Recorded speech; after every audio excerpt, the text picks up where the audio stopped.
Salut à tous, j'espère que vous allez bien. Alors j'aimerais faire cette petite vidéo qui ne sera pas une rétrospective de l'année 2025, il y aurait beaucoup à dire, mais je n'ai pas dit mon dernier mot, comme dirait l'autre, et j'en ferai peut-être une dans 2-3 jours pour essayer de rappeler des événements importants. Ceci dit, la litanie, les injures, l'intoxication de l'opinion concernant les mêmes, il faut toujours se trouver un ennemi. Quand un gouvernement ou des lobbies arrivent au pied du mur, eh bien il faut toujours trouver celui qui est responsable de cette mise à mort de la souveraineté de la France, par exemple, de son économie qui est complètement par terre, mais pas pour tout le monde, parce que quand même certains qui ont fait beaucoup d'argent avec cette crise. La crise, ça apporte, dans une situation complètement confuse, la litanie, l'accusation de la 5e colonne. Vous seriez, vous, moi, responsable. On va se rappeler quand même des épisodes les plus farfelus. Souvenez-vous, lorsqu'on avait accusé la communauté musulmane de quasiment dévaliser les grandes surfaces, d'aller voler tous les œufs. Tout ça, pourquoi? Je ne sais pas. Pour faire la misère à la France. Comme ça, il n'y avait plus d'œufs, il y avait une crise, c'était la faute des musulmans en France. Donc, tout est la faute des musulmans, on le sait, la météo, donc le climat, la crise monétaire, la dermatose, la vache folle, c'est toujours la faute des musulmans. Et là, ça se précise pour plein de raisons géopolitiques. Et donc, venant de l'ascar mafieux, c'est la faute spécifiquement des Algériens. Quand on ne comprend pas ça, il faut chercher plutôt du côté de l'argent. Comme disait l'ancien agent secret et écrivain John Le Carré, un homme formidable, qui disait, vous savez, quand une situation vous échappe, il faut chercher à qui profite le crime, de quel côté s'en va l'argent. Et en général, vous comprenez un petit peu mieux la situation. Je vous disais donc, après les œufs, ça a été, paraît-il, la brigade. Vous disiez là, on a atteint des sommets dans la connerie, et bientôt les merdias, ces newsards notamment, la chaîne des fachos, qui fait semblant de caresser les Français dans le sens du poil, mais pour mieux aider Bolloré à mieux les dévaliser et à servir ses amis du lobby. 3 petits points.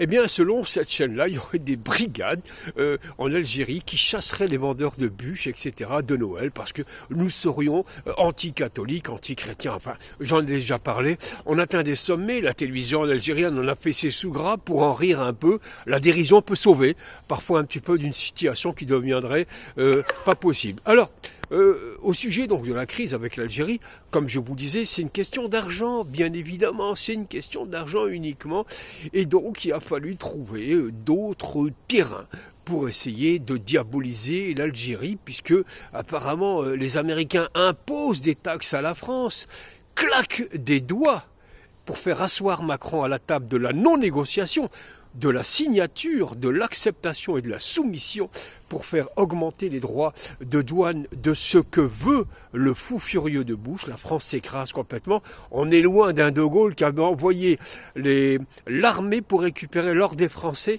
qui avait été donc mis en place là-bas pendant la Seconde Guerre mondiale. Je rappelle que les Allemands n'ont pas encore récupéré leur or, hein. Il est encore aux États-Unis. Je doute qu'il revienne un jour. Bref, l'Algérie est un pays qui ne baisse pas son pantalon, et qui n'a pas l'intention de se soumettre à la France, d'autant plus que le marché aujourd'hui est mondialisé, que l'Algérie bien fait du business, notamment avec l'Italie. Mais l'Italie, j'ai envie de dire, c'est presque une continuité un peu normale, puisque souvenez-vous, lorsque tout le monde boycottait l'Algérie pendant l'année noire, eh bien, Alitalia était la seule compagnie aérienne européenne qui continuait à desservir Alger, et de cela Bouteflika ne l'a pas oublié. En parlant de Bouteflika, j'aimerais bien rendre hommage à la famille du regretté Boumedienne, puisqu'il est mort un 29 décembre 1978. Ça fait maintenant près de 48 ans qu'il nous a quittés. C'est le jour anniversaire de sa disparition. Je vous disais donc, en parlant de Bouteflika, que déjà en 2005, lorsque Sarkozy avait essayé donc de provoquer l'Algérie, de dire que le colonialisme était quelque chose de positif, souvenez-vous, Bouteflika avait tapé sur la table en disant « Si cette loi passe, anti-algérienne et raciste et négationniste passe, eh bien, je criminaliserai la guerre d'Algérie. » Chose faite aujourd'hui, le Parlement algérien, à l'unanimité, a voté, a criminalisé totalement la guerre d'Algérie, son occupation, sa destruction et le bouleversement de sa population. Alors l'Algérie n'a pas fait pour demander de l'argent, c'est pas dans la nature des Algériens de demander de l'argent, parce qu'on a quand même le sens de l'honneur qui nous est resté, c'est un héritage. Non, c'est simplement pour marquer l'histoire et dire à la France, Barakat, vous allez quand même un peu trop loin avec ces attaques systématiques, donc à partir d'aujourd'hui, eh bien je considérerais, et nous avons décidé que le colonialisme et tout ce qui s'ensuit est un crime contre l'humanité. Je pense que beaucoup d'Algériens applaudiront à cette décision. Alors que ce soit clair, ce n'est pas une loi qui a été faite contre les Français, parce que nous, Algériens, nous n'avons rien contre le peuple français, mais plutôt sur ces dirigeants qui ont fait beaucoup de mal dans les relations franco-algériennes.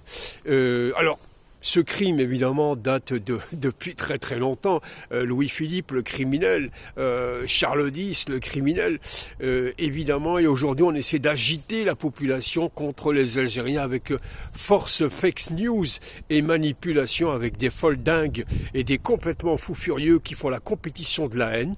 C'est devenu ça, l'information, la compétition de la haine. Aujourd'hui anti-algérienne, demain, je ne sais pas qui sera la prochaine cible.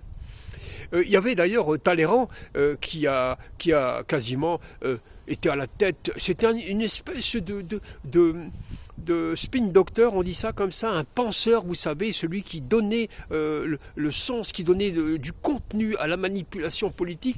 Et Talleyrand, qui a vécu entre Napoléon et jusqu'à Louis-Philippe, il a été là pendant quasiment 30 ans. C'est un homme de génie du mal, mais un génie quand même. Il avait cette phrase magnifique, il disait « Le peuple, il faut le secouer avant de l'utiliser ». Eh bien, c'est ce qui se passe aujourd'hui. On secoue le peuple avant de l'utiliser et de le manipuler pendant qu'on lui fait les poches. Ceci dit, chers amis, on poursuit, on reste optimiste sur l'année 2026 qui arrive. On reste optimiste parce que les élections qui arrivent, vous pourrez régler vos comptes. Et attention, évitez d'éviter les élections. Il faut y être, il faut surtout se déplacer, vous voterez pour qui vous voudrez. Mais il y a beaucoup de gens très intéressants, très courageux. J'entendais encore Ségolène Royal récemment, certains vont dire que c'est peut-être de l'opportunisme, peut-être, mais la politique c'est aussi de l'opportunisme. Eh bien, qui, encore une fois, défendait l'Algérie et dénonçait ces criminels et ces sorciers et sorcières qui sans arrêt ne cessent d'incriminer l'Algérie. Elle disait même que son père a participé à la guerre d'Algérie, mais qu'il avait compris que la France n'avait rien à y faire et reconnaissait les crimes qui étaient là-bas. Curieusement, elle épouse Hollande, dont le père à Hollande était un membre de l'OS. Et pour l'Algérie française, coûte que coûte. Bref, beaucoup de gens seront là aux élections, je l'espère. Il y aura des imbéciles, des crétins, des ignares, des manipulateurs. Le pire des ozos là-dedans, c'est quand même celui qui continue à être le cocu de service des plateaux télé, un ignare fini. C'est le Bardella qui pense encore qu'il est à hauteur, celui qui est encore, j'ai envie de dire, assez tous ses débuts d'être un homme, il n'a même pas un poil sur le menton, enfin voilà, il est entre l'homme et la femme, quoi. On va dire qu'il est hermaphrodite pour pas être trop méchant. Voilà, vous m'avez compris. Je ne le répéterai pas assez, c'est haro sur le Baudet, haro sur l'Algérie.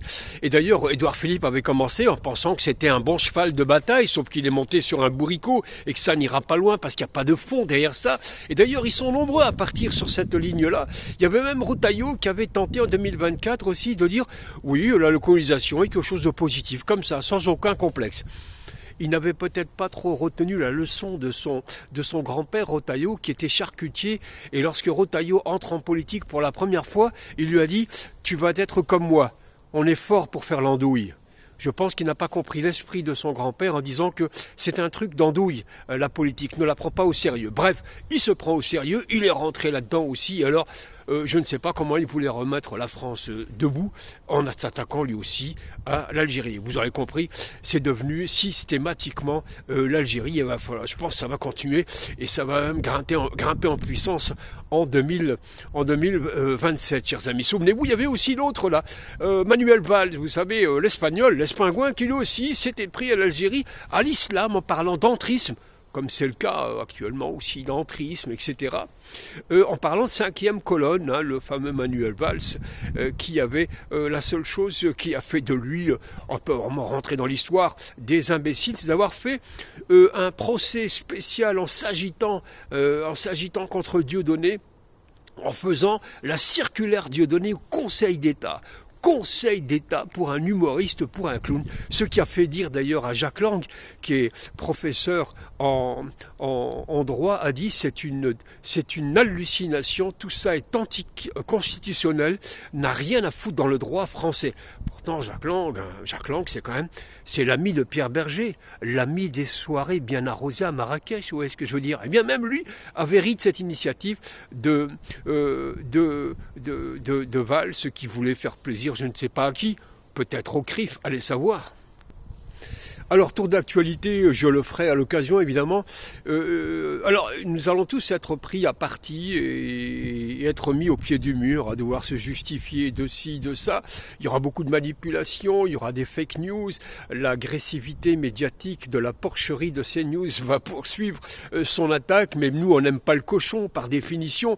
Mais quand le cochon s'appelle CNews, et avec ses agités du bocal, on s'en méfiera beaucoup. La question va se poser. Alors, il y a un sociologue qui se l'est posé. Il s'appelle Smaïn Lareche, qui a écrit un livre qui s'appelle L'Algérie, ma mère et moi.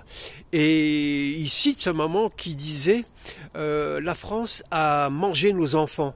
Et dans ce livre-là, Smaïn Lareche s'interroge sur ce que sa mère a voulu dire par là, sur sa relation avec la maman, avec l'Algérie et lui-même et la France. Très intéressant ce livre-là. Il est sociologue et il me rappelle évidemment le sociologue Abdelmalek Sayad, le grand sociologue de l'immigration de chez nous, un Algérien si j'ose dire. Je pense aussi il va me revenir son nom, Mouloud Mamri, qui a aussi écrit là-dessus, sur l'algérianité, sur l'immigration, mais qui a fait surtout les commentaires du père de la sociologie. Mouloud Mamri a aussi écrit sur celui qui fut un moment, entre 1354 et 1356, à Béjaïa, et Premier ministre à Béjaïa dans la cour des Hafsides. C'est l'immense père de la sociologie, le Tunisien d'origine yéménite, à savoir Ibn Khaldoun. Et donc Béjaïa fut le centre aussi de la sociologie. Et tout ça me ramène à ce livre-là de Smaïn Lareche, l'Algérie, la France et moi-même. Voilà tout ça. Donc tout ça, c'est des questions d'Algérie, ma mère et nous. C'est une question qu'on s'est tous posée ou qu'on se posera un jour pour essayer de comprendre tout ça. Voilà, je vous souhaite une très très bonne soirée. Je pense avoir fait le tour un petit peu comme ça, cette petite improvisation très tardive. Je vous remercie infiniment. N'hésitez pas de partager évidemment, de vous abonner. Puis j'attends effectivement vos commentaires. Mille merci à vous.